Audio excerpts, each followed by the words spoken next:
system, is it right for your backyard? Boy, it's cooled down here in the backyard orchard for me. It's about 23 degrees here this afternoon. There's a light snow falling, and I'm really glad to see it. Things were getting just a little too green for January, and we needed some cold weather. So we have gotten it, and I'm glad to see it. But it's a little chilly out here this afternoon making this video, but I wanted to talk to you about the vertical axis. And first, don't let the name scare you. If you watched the tall spindle video, you might have been a little spooked by the reference to tall spindle, but the vertical axis, I remember when I first started thinking about this, and the name kind of spooks you a little bit, but don't worry about the name. All right, that's just the system, and we're going to talk about how to manage this system for the home orchard and why you may or may not wish to. And remember, these videos are about what works for the home orchard, not necessarily an orchard in full production. So we'll try to get through this, and hopefully the wind noise won't be too bad. So I like to compare the different systems by saying, okay, this is what's different about this system from the other. So if you watch the tall spindle video, you know some of the basics for the tall spindle orchard, and I'm going to talk to you now about the vertical axis and how it differs from the tall spindle. So let's get into that. Well, first of all, just the real advantages to a high density apple growing system in the backyard, and the things we covered in the tall spindle video with the ease of picking, the ease of spraying, the ease of pruning, the smaller footprint, the more varieties in a smaller space, those all apply to the vertical axis system as well.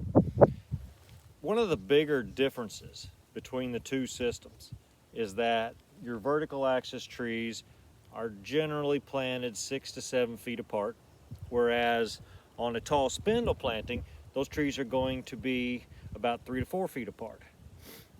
So in effect, you've got fewer trees filling the same space, and that's the idea with the vertical axis, is that you allow the trees to fill the space instead of planting more trees inside the space. So that's one major difference right there.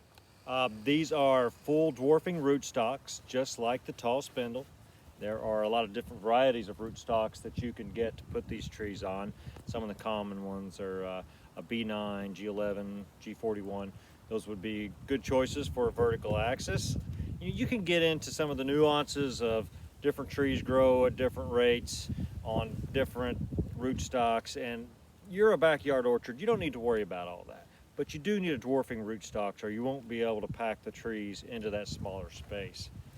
Another difference between the two systems is that you'll be leaving a bottom layer of scaffold branches on your vertical axis trees. Unlike the tall spindle trees, where you prune, there are no permanent branches anywhere. When a branch gets so big, it's gone, it's cut out. The vertical axis trees, you'll keep that bottom tier of branches, usually 3 to 4, and those will stay with you pretty much throughout the life of the tree. You may end up pruning 1 or 2 of them off, but they're going to be there a while. So the rest of the tree is treated just the same as the tall spindle. You get above that bottom layer of scaffolds, and you just start pruning off your larger branches. It's getting a little windy. You start pruning off your larger branches as you go up the tree, and you get that renewal wood. You cannot have large branches in the tops of the trees. That just goes to shade out the entire tree. So what makes this system nice for the backyard orchardist is that you get great production. These trees will produce more than a tall spindle tree simply because you allow them to grow larger. So each tree produces a little bit more. The total production of a tall spindle system per acre is more, but you don't care about that.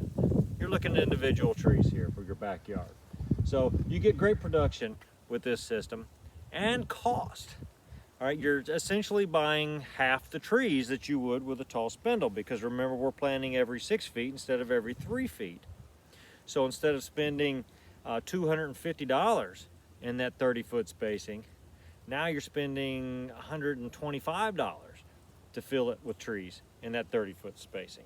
So if cost matters to you more than a few more apples, then you'll probably consider the vertical axis system. I think it's a great system for the homeowner. So you'll still need a trellis system with your vertical axis orchard, you're going to have posts and wires, very much like the tall spindle system.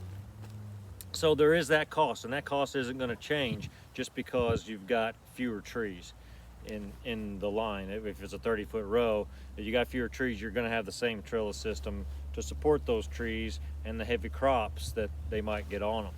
So I think it's a great system for the backyard orchardist. I think it's a great compromise between the tall spindle with the number of trees that you need for that.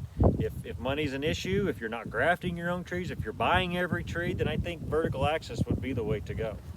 So something to consider if you're going to go forward and maybe plant a little something in the backyard. And we'll certainly be working on these trees all, well, we'll be pruning soon, and all spring and summer we'll be picking some this fall. So stay along.